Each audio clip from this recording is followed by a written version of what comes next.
are live. Hello, guys. You're welcome to this long-awaited live. So today we're going to have a wonderful live stream on how to become a healthcare assistant from Africa to Europe. So specifically the UK.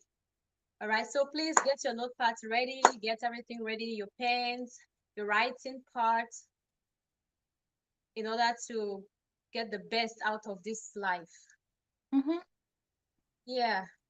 And so today we have a very wonderful guest with us, a very wonderful personality.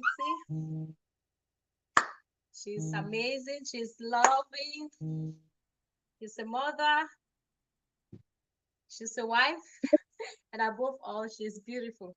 So today she's going to share with us her experience of how she became a healthcare assistant from Nigeria to the UK. And this, I saw some people were asking me, does it also apply to other African countries or to Cameroon? Of course, it applies to everybody, okay? And she's going to walk us, she's going to give us a gradual process of how she achieved this.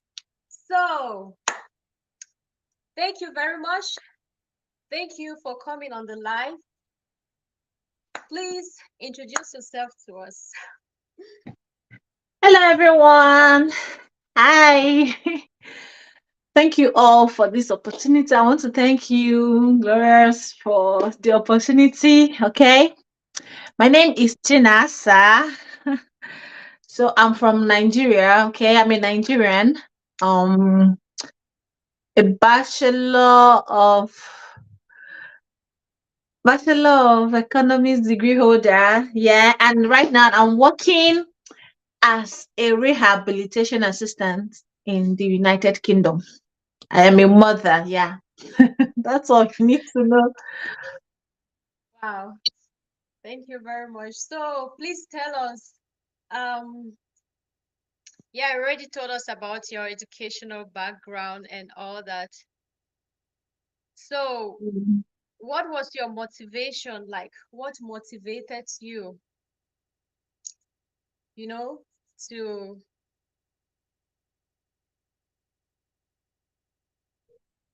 what was your motivation to become a healthcare assistant to work in the UK? Okay. Well, first thing is motivation. I think I really wanted a better life. I experienced firsthand.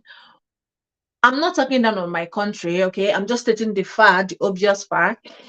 I experienced firsthand what the hospital in my country can be like. Okay, and on the process, I lost something very dear to me, and immediately that happened, I told myself that I was leaving. Okay, I told myself, I don't know. I spoke to my God. I told him, I don't know how you're gonna do this, but I need to leave. And that was how I started.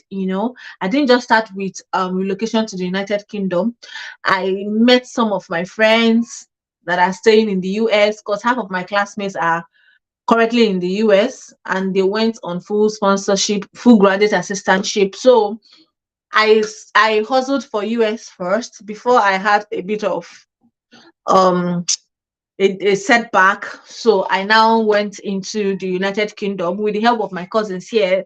They just told me that something like this is happening. But when I realized that they didn't really have much details about it, and I didn't have to sit back and wait for them to give me every information, I had to, hit online. And that was it. I feel like my major motivation was wanting more, all right, wanting more out of life, wanting a better life. I think that was my major um motivation. Yeah. Okay. So tell us, like, how was the whole process for you? Like, what did you really start? Is there a particular requirement, or can one meet the particular requirement in order to become a healthcare assistant? Yeah, definitely.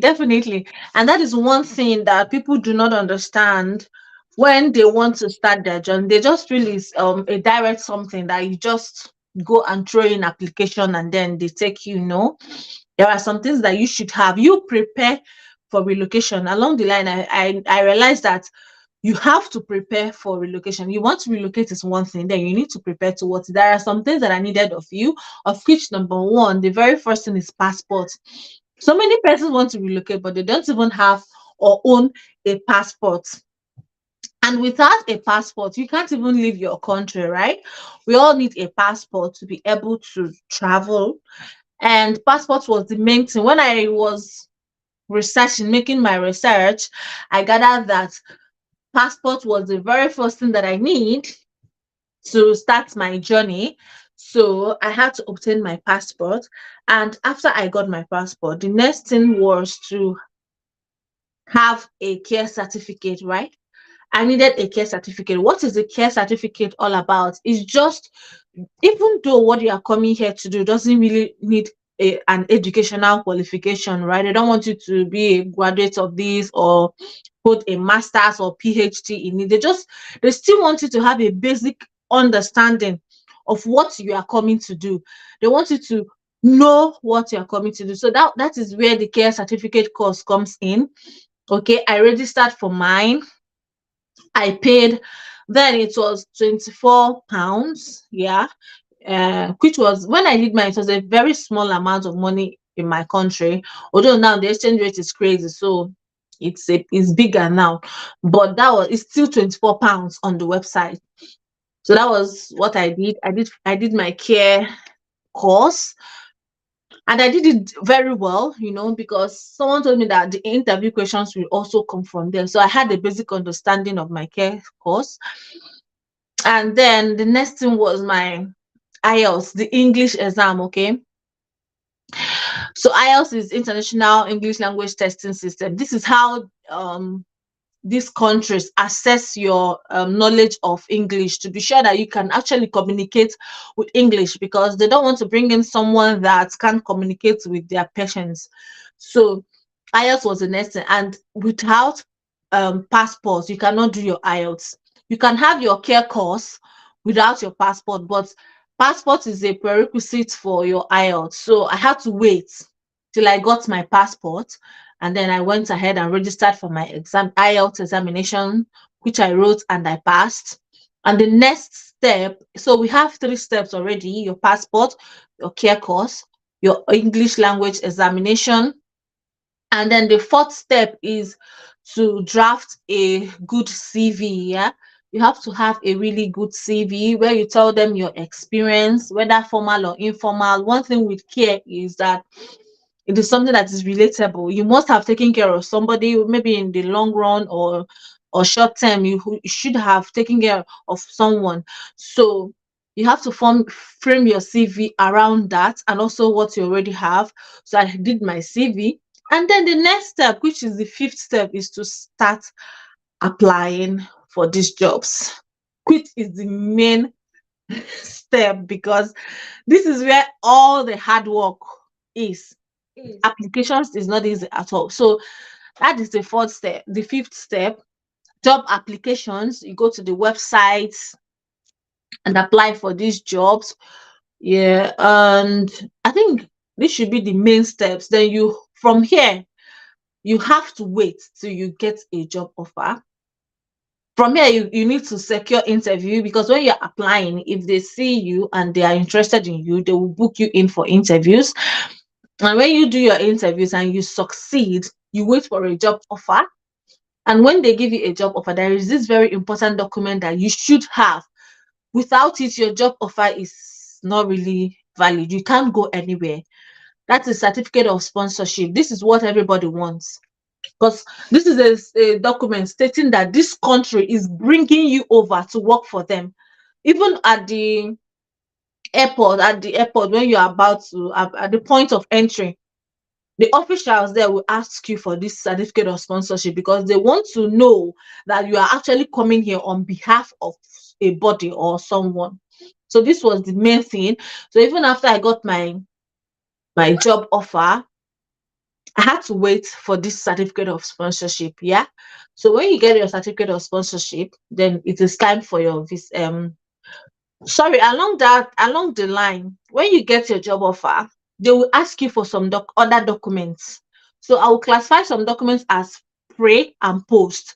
Pre are your passport, your IELTS and your care course. Then post, yeah, police clearance certificate and your tuberculosis test. Yeah, you have to have your police clearance certificate and your tuberculosis test. Tuberculosis test, are trying to tell them that you don't have tuberculosis and they're not bringing tuberculosis to their country. Yeah. Yeah, and for police, you're trying to tell them that you're not a criminal, that you haven't committed any criminal offense in your country, because what you are coming here to do, you are dealing with vulnerable people. So they have to be sure that their people are secure around you. So these are what you will do. When you submit these documents, your employer will actually ask you for it. When you submit it, they will give you your COS and then you head on to apply for your visa. Let me also state that this last document that I stated are a very, very important for your visa applications. Yeah. You have to put the first ones, aside from your passport, you don't really need them for your visa, right? But these particular ones, they have visa requirements. Okay, you have to submit them. Although for me, I submitted everything. I just wanted to be on the safe side. I don't want any issue or any. So once you are done with that, you just sit back and wait for your visa.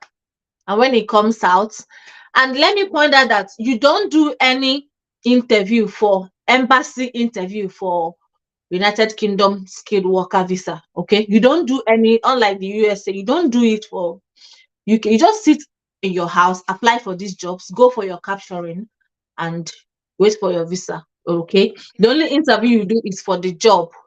So that is it. The last step is you book your flight and then you Wow. go, you travel. So easy. Wow, do you know Yeah. there are many people who are not aware of this, and that's why this live stream is very important. And people can really be aware. There are many people who give out, monies for agents in order to help them. But just imagine you sit down, you're able to do all of this by yourself. The process just runs smoothly. But Yeah. there's something important that you did that I really wanted to talk about. Like, for example, how many applications were you writing, or how many applications did you write altogether after you did the course? Okay, so um, I did over 4,000 applications. Yeah, because I was desperate. But when I tell people that I was desperate, I don't mean that type of desperation, because I feel like there is a good desperation. Good desperation is that you give everything in you, like you do everything humanly possible. You try to work hard. So I was desperate to leave, and I gave myself a target because I know that the relocation was hanging. It was delaying so many of our family goals. Like we just put our family on hold just to pursue relocation. So we didn't have to give it a time. So I said to myself, what if I increase my applications and in 3 months, hopefully I will get a job. That was what I told myself. November, December, January. That was my target. November, December, January. And my target was 100 applications every single day. Wow. 100 applications. So Wow. yeah. And I know that on a general, I think I did more, but I just rounded it up to 100. It was when I came here that I started clearing my emails. I mean, my mailbox got filled up. I had to start using another one. So I was doing 100 every day. Believe me, some days I don't meet up. I might Mm-hmm. do 70, because if you have a child, you should understand how these things work. But Mm-hmm. if I do 70, the remaining 30, I will add it up to the next day's 100. That means the next day I have to work really hard. And how do I do this? When my daughter goes to sleep, that is when I work. So for people that don't apply at night, it doesn't matter when you apply. I was getting responses from even employers in the same night time. Some will say they will get back to me in the morning. So I was applying, I'll be awake and I'm applying for these jobs, applying. Every day I was doing 100. So people Wow. that say it's not possible, I don't know what is not possible about it. If Mm-hmm. you do 100 applications for 7 days, it is 700. Mm-hmm. 700 is more 3 days, it's 1,000. So 1,000. Yes, It it is, just takes you a few more days. yeah, it is achievable. I did it, and that was why I got responses faster. I did it the whole of November, and by December, I started getting interviews because that November, it means I've already done over 1,000 applications. Not so. Mm-hmm. So, but I continued. When I was getting interviews December, I continued because I told myself I'm not going to rest till I have my certificate of sponsorship, which is the most important document in this journey. So I continued. I got around January, I got three job offers, which I settled for my company. Yeah. I started waiting for certificate of sponsorship, but I was still applying. But when I was applying now, I wasn't, doing it desperately anymore. I was just like trying to have a backup. I already have three offers. So I was now on a safe ground. Yeah. I have something to, even if this doesn't work, this will work if this one doesn't work. So I was still applying for jobs, but I was just doing it, sparingly. So that was what happened. That's why sometimes when I see people they are complaining, I know that these jobs are really hard right now. Honestly, I won't even lie. It's really hard right now, but it's still achievable because the visa is still open. So when I see people complaining, I ask them how many applications have you done so far, and they say 100. I roll my eyes. I'm like, 100, and you are 100. complaining. And you're complaining, yeah. And they think I know that the applications are hard. So when 100 is something, but I mean, it's too small for the competition that you have. So Mm-hmm. I always encourage people keep on applying. Apply like everything you have depends on it. What I did then, it was application was a full-time job to me. All I do, Wow. eat, cook, apply. Like my life was just on applications. So and at the end of the day, I'm so happy it paid off. And it didn't really take time. It didn't really take time. I also thank God for the grace because it's not easy. So yeah, I did over 4,000 because I know it was more than 4,000 applications. Yeah.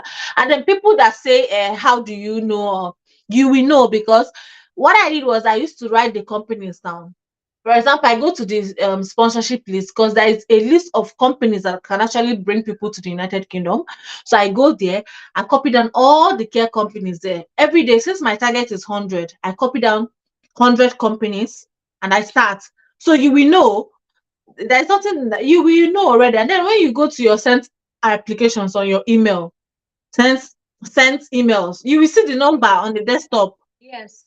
Yeah, Mm-hmm. it's like 12 over 4,000 or 12 over. So you will definitely know that how many applications that you have done. So that is it. Wow. I mean, this application, this is the game changer, the number of applications that one makes. Because if you do not have a certain number of applications, then how do you even have the job interviews? So you Yeah. did these 4,000 applications. Like, how many interviews did you get back out of these 4,000 or more? So in general, I wouldn't count the ones that I got when I got here. Because when I got here, I was still getting interviews from the old application that I made. But while I was still in my country, I got total of 11 interviews, of which only three was successful. Accepted. Yeah, the Wow. ones I did around December, I didn't really do so well because I was just new. So I don't know. And sometimes you don't meet what they want. Sometimes they even think that you are in the United Kingdom and they schedule you for interview. So when And you come and you're telling them that you're in Nigeria, you know that is a no-no for them. So I did a total of 11 interviews. Yeah. okay, out of 4,000. So you see, it's really a game changer. I mean, when I heard that you did 4,000, I was like, wow, because I once heard a testimony of one lady who could not get admission. When she was going to school, her Mm. grades were so bad that no school could let her to do an internship. So she was like, okay, what can no school could admit her. So for her now, the only way to get educated was doing internship, and she took it upon herself that she was going to write as many applications as possible, to schools that would take her for internship. Then she can go in and learn the skills that is being required. But what this lady did? She wrote 500 applications, and eventually she got admitted. But I was like, 500 at the time. I was like, wow, this is great. This is great. Okay. But now, hearing that you did 4,000, wow, I was like, I was really impressed about it. I was really, really impressed, you know. So the 100 that you did per day, like how long did it take you? How many hours? Hmm. Can really take the whole day. Why? Because I had something doing. I'm a mother, and I just say the whole day. Because sometimes I might, when I'm done with morning chores, I might just do 10, 20 in the afternoon. In fact, during the day, I didn't really used to do much because there is always something to do, and you have a toddler all over you, needing your attention and all that. So I would say it takes lots of hours to achieve 100 applications. Yeah. I do maybe probably around 35 during the day, just throwing in here and there, yeah.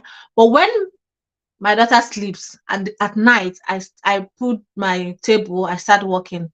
I can run my application from 10 p.m. till 5 a.m., sometimes 4 a.m. It depends on how much I achieved during the day. Sometimes I will achieve a lot and be like, I'm not doing so much at night. And sometimes when I'm done with the day, I will just add a bit from the next day so it will be easier.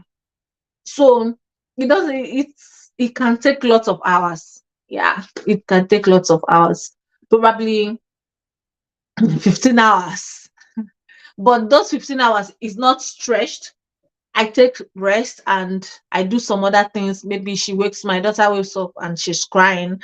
I go and pacify her and then come back. So, something like that. Yeah. But it really takes time. It's not easy to do 100 applications every day. It's not. Yeah, it's not easy. It just takes determination.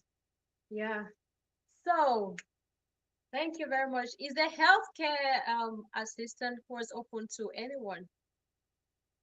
Yes, everyone, anyone, as long as you can communicate in English and what else? I think you should be it's open to everyone, honestly speaking. I don't want to talk about age because in Europe they believe in no discrimination, okay? So they don't discriminate. So I believe that if you are strong, healthy, and can communicate in English and have the experience, even if it's informal experience, you are good to go. So yeah, it's open to everyone, and that is why it is a bit hard now because it's open to everyone. There is no restriction. Everybody wants to do it. Unlike when you talk about a nurse moving as a nurse or a doctor, you know that is not everybody. I mean, you should be a qualified nurse. You should have your certificates. Yeah, but for this healthcare assistant, anybody, all you just need to get your care certificate. So yeah, everybody. It doesn't really matter what you studied in school. Like I said, I did economics in my university, and I'm here now working as a rehabilitation assistant. Okay, even though I didn't really practice my economics when I came out, I also went through this care route, informal and formal. So I would say it doesn't, and I know so many people, bankers, accountants, so many people are working as a care assistant here. So even here, aside from people coming from Africa, even here in the United Kingdom, some people, when they are done with school and they're really looking for something to do for the meantime before they get their main job in their career, let's say they just studied maybe accountant here and they've not really gotten a job that they do care. Yeah, they just because care is not really, nothing is required from you, no certification or anything. The training you need, your company will give you. So they just do Mhm. care for the meantime, then till they get their main job in their career. Yeah, so there is nothing, anybody can do it. Just have to have the passion. Passion, yeah, the passion to help people, the passion Yeah, to. because if not, you won't be happy in a job. It's not about the pay. You have to be passionate about helping people. If not, you won't be happy. Wow. So, how long is the course actually? The healthcare course. Healthcare course. So I would say it depends on the person. It's something that is open. So you can complete it in 2 weeks. You can complete it in 3 weeks. I think I completed mine in 3 weeks. Yeah. It just depends on your speed. Some people rush it. Some people can even finish it in 2 days. They are skipping it. So the only thing is that for each particular session that you finish, you have to answer some questions. And those questions are free. You can answer them as much as till you pass them, right? So I think it depends on your capability and strength.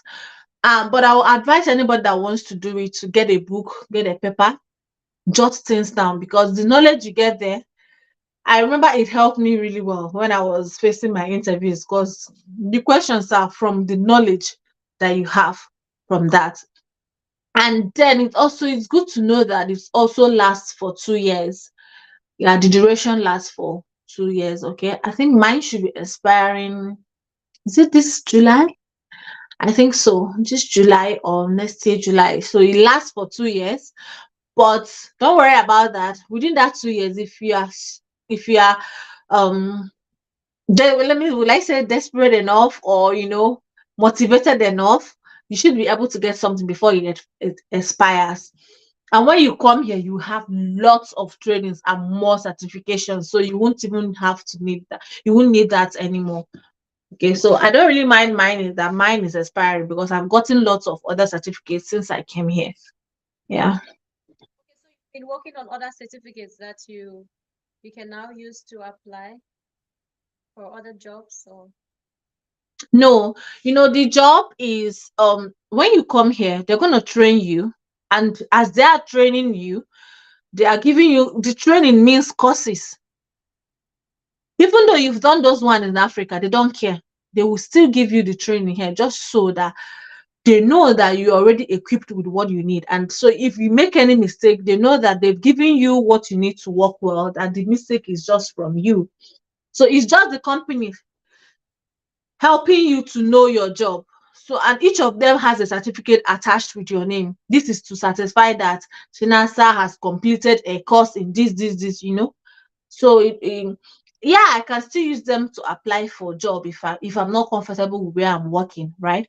Because they are my qualifications now. I have them as qualifications, but it's not as if I'm doing it to apply for another job. No, I'm doing it to be trained in my company, to know what is expected of me. And sometimes refresher courses are done also. For example, they taught you this in January, and then after 2 years, they feel like you've forgotten all they taught you. So they redo it again just to keep it afresh in you. So that's just, yeah. so can one move on with the family to the UK after doing this course? After having Yeah, the I would say yes, because I did, and most people did. Yeah.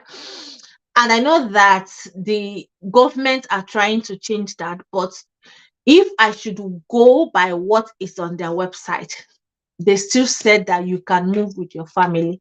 So till they change it, because I know that the UK government always updates their policies. Once it's effective, they go to their website and update it. So I will advise everyone that is looking forward to this route, always head to gov.uk.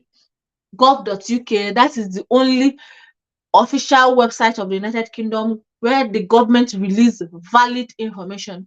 So, and I know I just checked, and it is still there that you can move with your family on this visa. And then I moved with my family, even though I didn't go immediately because of financial constraint. We couldn't go at the time. And I got a 6 months single accommodation from my employer. So if I had brought my family, that means I'll be paying for my family's accommodation somewhere else, and then living in my own. And after 3 months, I was expected to pay for the remaining 3 months. So it would have been double expenses. So we just had to wait. They waited 6 months after, when the contract of the accommodation expired. I had to bring them in. But you can do their visa together with yours, because one good thing about coming here is you can put the date that you want to come in. So if you want to come in with your family, but you don't have the financial strength at the moment, you can apply for their visas too, as you're applying with yours. The only difference is that you will put their move-in date at the time that you want, while yours will be immediate, right? For example, I'm expected to come to the United Kingdom 30th of January. When I'm applying for my visa, I will write when they ask me for my move in entry date, I will put in 30th of January. But for my family, I can even put 30th of December or 30th of September. So it's good to apply for their visa, let them have it, and then be waiting till the day of entry because things change. You don't know, they Yeah. might increase the visa fee and all that. So yeah, you can move with your family. Wow. So did you have a full relocation benefits sponsorship? Yeah, thank God I did. I did have How that, did you do and that? Because not everybody know that they yeah, can have relocation benefit, especially to the UK. How did it all happen? yeah, and I Okay. would say that it's not really a constant something. Like the employers are not um held by law to give full sponsorship. Okay, they do that out of maybe kindness, generosity, and to support their own. And I feel like it's also, on the other hand, it's also a wonderful thing to do because each time I think about my employer, I don't even have that mindset to leave them. Because if I remember the support that they gave me, I mean, it would be so ungrateful of me to, at least at this point, I'm not thinking about that. And I didn't know that they were sponsoring. Honestly, when I got my three offers, they didn't say they were gonna sponsor. But because the other two said they weren't gonna sponsor outrightly, the first one told me, very first one I got told me that they're just giving me my certificate of sponsorship, that they're not sponsoring me, and I'm going to buy a car immediately I come in. The pressure was too much. Too What much. was in their contract was too much, so I left them. The other one was because it was closer to London, even though they didn't say they were sponsoring or not, but because they were close, very close to London, and I know that London is for the, it's not for the faint-hearted. So I ran away and I stayed with my employer. Why did I stay with them? I stayed with them because they were, it's a hospital, and out of the other options, I felt like this is a better choice for me. And it was just God making the decision for me because they didn't even say they were going to sponsor. There is nowhere in my contract that they wrote anything like that. So today, no. As we were just going and it was just coming out, and we talked about our accommodation, they talked about our visa, we talked about started talking about all those things. So if you are coming here, just be open-minded, okay? When I was applying, I didn't say, my employer must sponsor me. No, I was open. How desperate I was, I didn't mind, even though I didn't have the money. But I said, God will provide. So just have an open mind. If you meet the one that is not sponsoring you, go ahead. If you meet the one that is giving you half sponsorship, some we do half, they will pay for some things and they will not pay for something. And what are these sponsorship that we are talking about?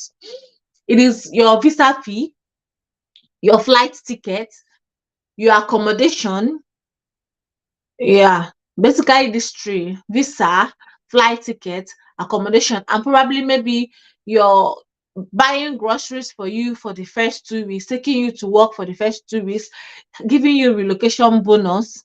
Yeah, so I got all of this from my employer. But please don't use it as a criteria for you that you must get someone. That is good to pray for it, and if you get it, I'm happy for you. So many of us got it. But if you don't, just come. When you come out, you see that if you work hard, the next, all those things won't matter. So that is it. Wow.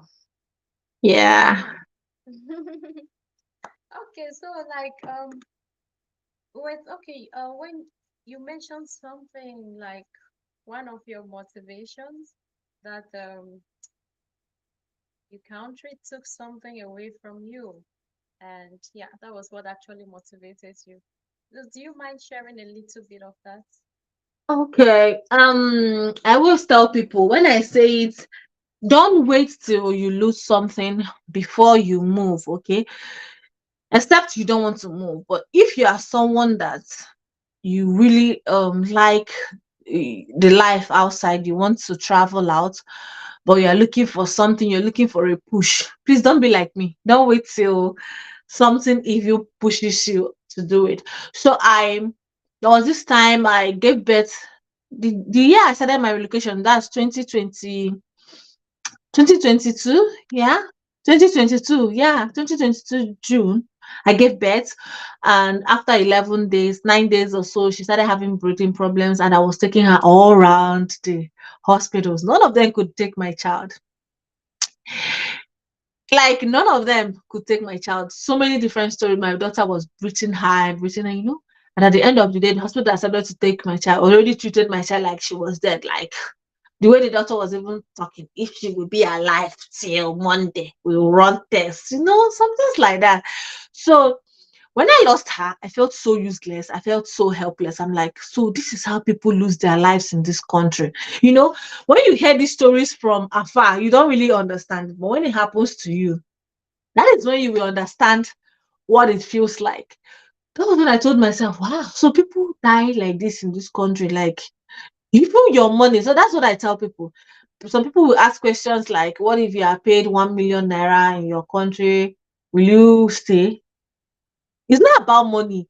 There are times that your money will slap you in your face and you will regret ever staying. Now, so that is what motivated me. I told myself that I'm definitely not going to get pregnant again in this country. God, I'm leaving. That was it. I told myself. So when I said my family was tied down, this was it. I just said no more till we'll finalize on this relocation. So that was it. Don't wait till something happens, because I know that all my life I've had this push to move abroad. Started from my ex-boyfriend. He told me about Australia. He went to Australia, so he kept on inviting me, sending me the links for their scholarship program that I should join him when I graduated from school. But I was just like, I just finished school. Let me work and give my parents money. Why will I? I didn't. I was just running away, and that was how he left. He got married to another woman. That was it. Okay, my friends, my classmates in school too, when she was processing her USA um relocation, she was dragging me. Let's do this. Let's just write this exam. And because of the US, you have to write the exam too. She said the sponsors, you will get sponsored. I was shying away like, when you don't have the motivation. That was how that one too went that way. And even the UK, I've been hearing from my cousin, come here, come. I just didn't have that motivation. So if you are like me, you are having the chances, the opportunities, people are encouraging you to leave, but you are just shying away. Do not wait till something bad happens to you before you take the great step. Okay, start start today. If you really want to relocate, start today. There are so many countries to move to. It's not just Europe. Honestly speaking, it is not just Europe. All you need is information, and YouTube is underrated. Go to YouTube, type, search whichever country you want to go to. You will see how to move there. So that was it for me. That was my motivation till today. Okay. Now, I'm not saying that I replaced moving abroad with losing my child, because there are two different things.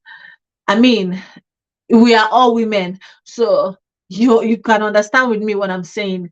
It's another pain on itself, but what I'm saying is moving abroad helped me to endure this pain, because I know that there's a difference. I'm not saying people don't die here, right? But I'm saying that they would have done their best to some extent, right?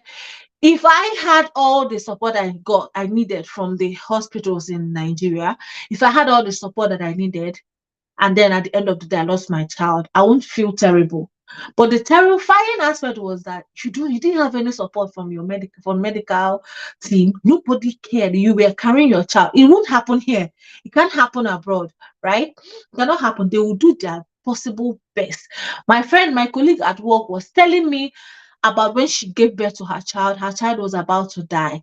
And when the medical team here checked this boy, they found out that if they drive him to the the next hospital that was going to handle his case, that he would die.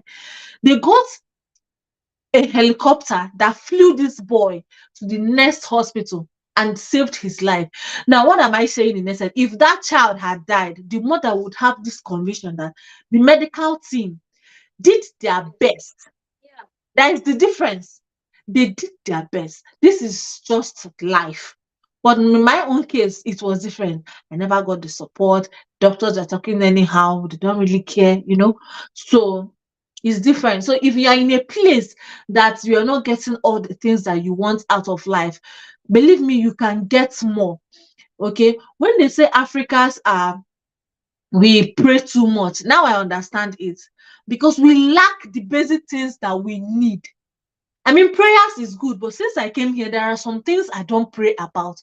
Like in Africa, we worry God about even things that we can achieve ourselves because the government deprived us of such things. You will see someone praying to God, let rain, not let it not rain, so that his or her clothes can dry. You will see someone praying to God, let them give them light, so that the food he has in his freezer can be okay. You find that are disturbing God, because some things it's not God that will do it for us. So I feel like we, if we are there, you can hear us. Please start your journey today. Okay, let me be your motivation. Let my story be your motivation. Start today. You can do this. Do not wait till something bad happens. I made that mistake and I regret it, but I am happy. Maybe that was how God wanted me to pursue my dreams. God will not be the one to write the applications for us. You know, Yes. we'll be the one to write it for ourselves. Okay. Wow. So in case somebody wants to do this course, um so where can they find the course, to do it? Okay. It is CPD Online College. CPD Online College. Yeah, that was the one I used. I mean, there are so many other websites. We have the Allison, we have the Academy, we have Florence Academy, but I chose CPD Online College because I don't know, their certificates are together. This course is into 15. It's called 15 Standards of Care. So there are different topics, 15. So some of these other websites, they give the certificate separately, and at the end of the day, if you are asked to submit it, you are sending 15 files. Even the person will keep scrolling. So but this CPD Online College is all the 15 courses in one certificate. It has the power of 15, like they say. You get what I mean? So that was why I chose it. So the name is CPD Online College. Okay. Yeah, you can also write it down on the comment section so that they can head there. And after this session, I'll also put the link here so that anybody that wants to check it out can do so.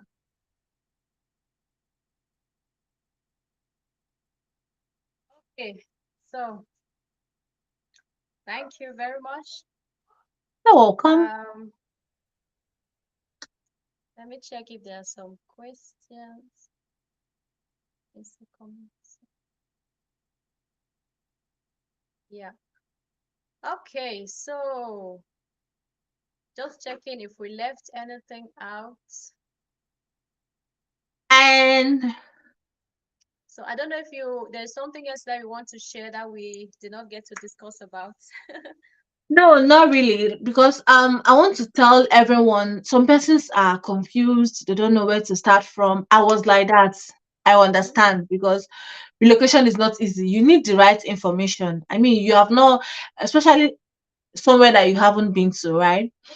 And all those things can feel or seem complicated. So what I will say to you is, as long as you have data in your phone and you go online, follow the right persons. Okay, that's where you get your knowledge. It can never be overemphasized. Now, if you are looking towards relocation, if you want to relocate, there are people that you should be following on Instagram, on YouTube, on TikTok. Name them. Okay, there are people that helped me through this journey. They were giving me information. Honestly, I did my visa application myself. I practically used YouTube. Like I was following this woman, Mrs. Calypso or Capuso. I think she's Poland or something. She made a video, like a demo. I was on my phone too. She clicks, I will click.